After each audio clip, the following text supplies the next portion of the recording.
In the series The Mandalorian, whistling birds are not actual animals, but a sophisticated weapon system integrated into a Mandalorian's vambrace's arm guards. Here are the key details function. They are miniature guided munitions or tiny missiles made of rare Beskar steel. The sound they get their name from the distinct, high-pitched whistling sound they emit as they fly through the air toward their targets. Targeting, they are designed for crowd control. The user can lock onto multiple enemies at once. Once fired, the birds fly in erratic paths to strike their targets with lethal, explosive force.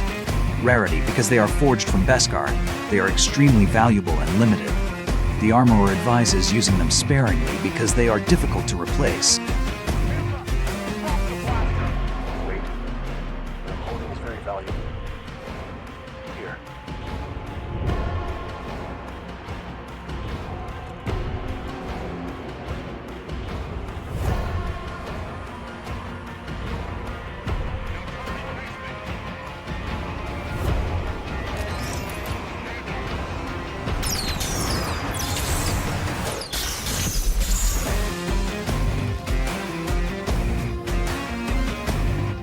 What do you want to see next?